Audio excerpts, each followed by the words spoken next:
In the King George Hotel in Athens, I woke up with tears on my cheeks and the sound of the red bird and the chinaberry tree in my ears. The sound faded into the night noises of the city, and I knew that I had been crying about Max.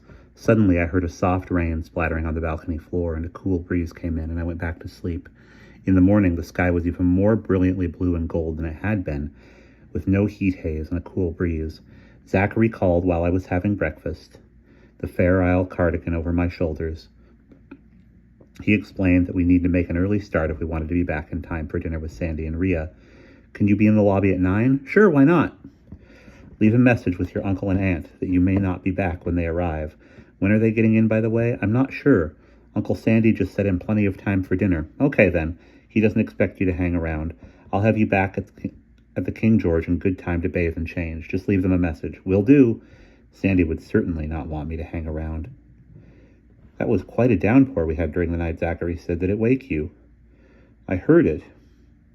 It was mixed up in my mind with the redbird and the chinaberry tree and my conversation with Rennie. But now we've got the most glorious day of all. I had carried my coffee cup from the balcony to the telephone in the bedroom and took a swallow. It was cooling off. I'll see you at 9. The air was dry and warm when we started off in the BW Bug, which was beginning to seem like a familiar friend. Zachary brought another picnic basket, not from the Hilton this time, he said, but very Greek, cold spinach pie, feta cheese, wrinkly dark olives, tarama salata, cucumber dip. And I got them to make me some fresh lemonade at the Hilton. I don't suppose you want to greet your uncle and aunt with wine on your breath. I'm not much of a drinker, I told him. There's a difference between having an occasional glass of wine and being an alcoholic. Of course, but I'm still a minor, in case you've forgotten, and I've seen enough of the results of the abuse of alcohol to be very wary of it. He looked at me with open curiosity. Not your parents? Heavens, no. Who? I didn't say Max. It was a little while before I realized that sometimes she drank too much. She frequently switched from wine to bourbon. It's good for elderly hearts, she said. I asked Rennie if it was all right for her to drink bourbon, and he said that to an extent Max was right, that a moderate amount of whiskey actually dilated the arteries, and he added that it was a painkiller.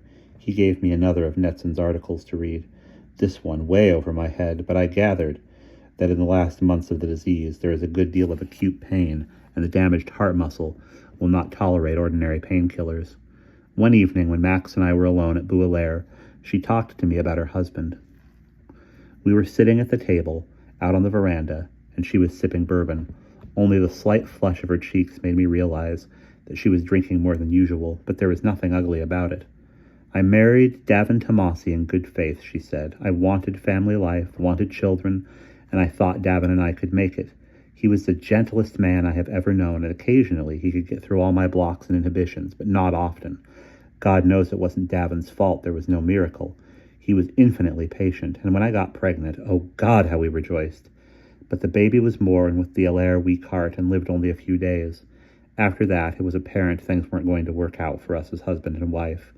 That was my worst time after I left Davin. I fell apart in the ugliest possible way. Then I met Urs and was able to be friends with Davin again.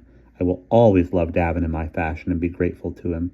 She put her hands to her cheeks, and her fingers trembled. I think I want you to go home now, Polly. I'm tired. I left. It had been almost as hard for Max to tell me about her marriage as it had been for her to tell me about her father and M.A. I wondered when she was going to tell me that she was dying. And we'll pause there.